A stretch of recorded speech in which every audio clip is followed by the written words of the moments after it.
Hi everyone, welcome back to the Fantasy Football Endgame. If you are new to our channel, welcome. Don't forget to hit that subscribe button. Of course, check out the links below in the description and join our Discord server where we talk fantasy football constantly throughout the offseason and during the regular season. It's definitely going to be a lot of fun, and we're going to give you some advice to help you win. So join our Discord server and also jump into our free mock drafts. We do 3 times a week, links below.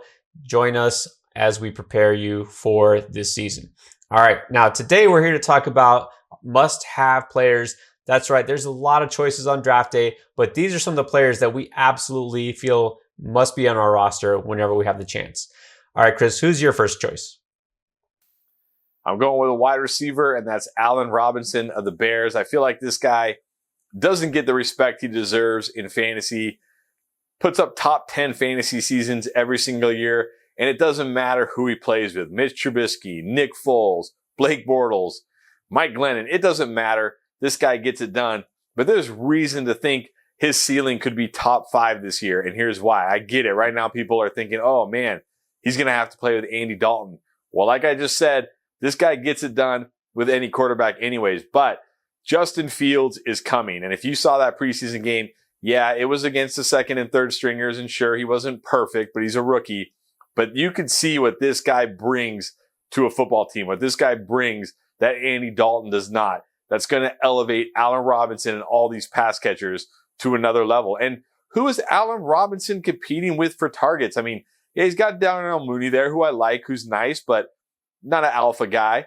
Cole Kmet, a second-year tight end. I mean, Montgomery and Damian Williams out of the backfield. This is one of the highest target share receivers we're going to see this year. And I'm telling you, when Justin Fields gets under center and this offense takes off, it's going to lift Allen Robinson up even higher. And I wouldn't be surprised if he finishes as a top 5 wide receiver this year. So he's a guy I've got to get every time.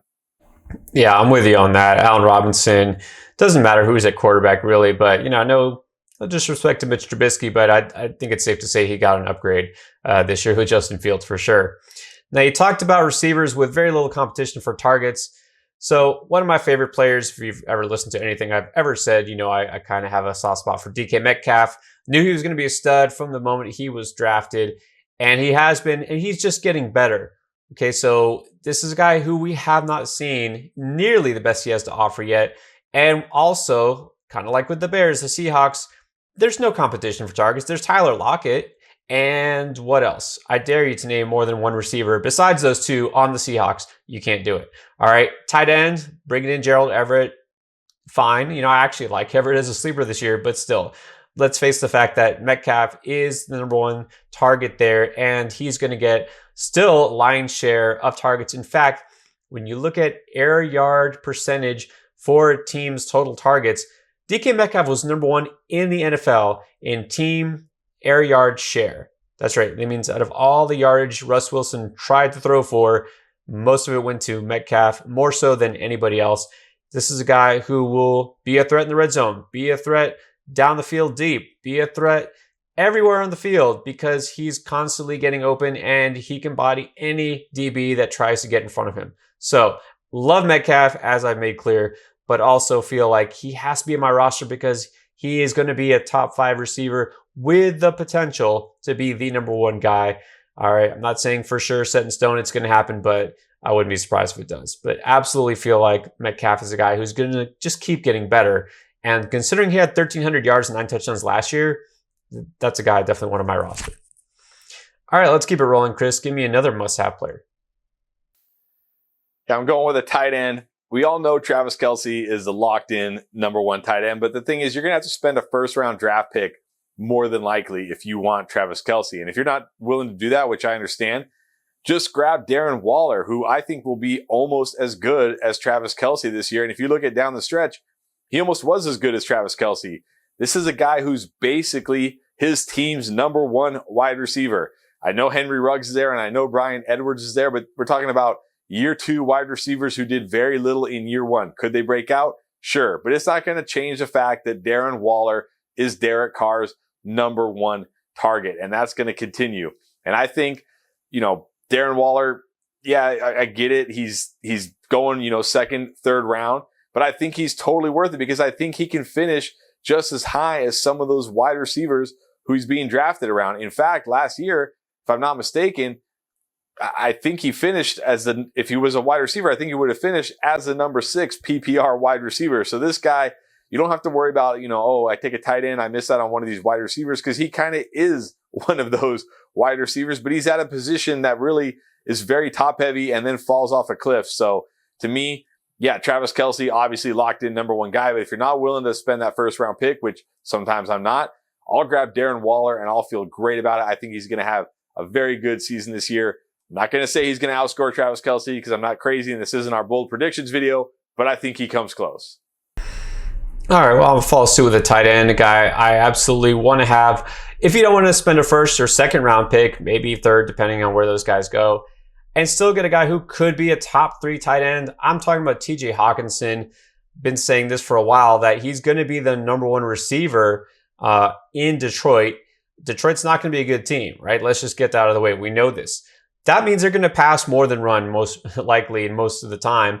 That defense still needs some work. So this is a team that's going to be probably a little more conservative on offense based on the philosophy of their head coach, who actually happens to be a former tight end himself. But anyways, TJ Hawkinson is now in his 3rd season. This was a top 10 pick, a guy that absolutely has the ceiling to be one of the best tight ends in the league. He's going to be the number 1 go-to target for Jared Goff. He's going to get peppered with targets each and every week. So has a chance to pay off as a top 3 fantasy tight end, but it isn't going to cost you a draft pick in the first 3 rounds. You can get him usually around the 5th or 6th round. So definitely somebody I want to have. If I'm passing on Kelce, which most of the time I am, just because I'd rather nail down one of the other positions first, and I miss out on Waller, Hawkinson is somebody I'm going to every chance I get. All right, one more must-have player. Let's hear it. Well, I'm going to talk about a QB, and it's Jalen Hurts. No, I'm just kidding. I've talked about Jalen Hurts enough. You all know I love Jalen Hurts, but I'm going to talk about another quarterback that I love, because I don't want you to think I'm only drafting Jalen Hurts, and that's Matthew Stafford, now of the Los Angeles Rams. I think he's in line for a monster season. Kind of think Tom Brady 2020, right? Went to a new team, surrounded by talent, has a great offensive-minded coach, and look what Tom Brady was able to do. I think we're going to see something similar from Matthew Stafford there. He's got Sean McVay. All reports are Sean McVay loved Matthew Stafford, wanted this guy so badly, obviously did not want Jared Goff.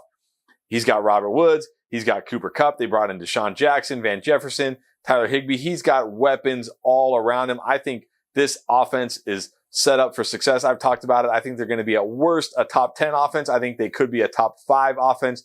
And if they are, we could be looking at a 35, 40 touchdown season for Matthew Stafford. This guy throws for 4,000 yards no matter who he's throwing to. So that's pretty much a lock.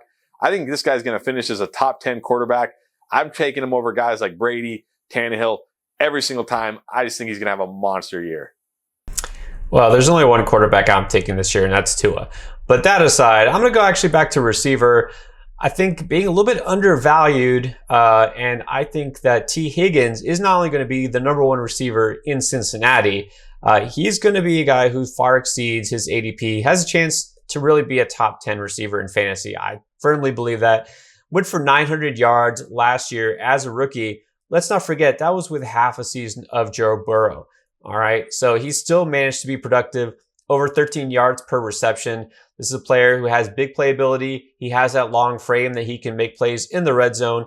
And I'm not too worried about Jamar Chase. Chase is going to take time. Let's not forget, took a year off of football, all right, and is still going to get acclimated. We've been hearing that in training camp, he's been kind of slowly progressing. So Higgins is clearly going to be the number 1 guy there. This is a team that's going to pass the ball quite a bit. He's got a gunslinger at quarterback, kind of like Matt Stafford, Joe Burrow, that same mentality. They're going to let him throw it, and Higgins is going to be the primary recipient of those targets. So I really like Higgins, a guy I'm targeting. You can have him as your wide receiver 3, which to me is insane. So I'm getting him every chance I get in drafts this year. All right, that does it for our must-haves. Of course, don't forget to check us out here each and every week to help you win your fantasy league this season.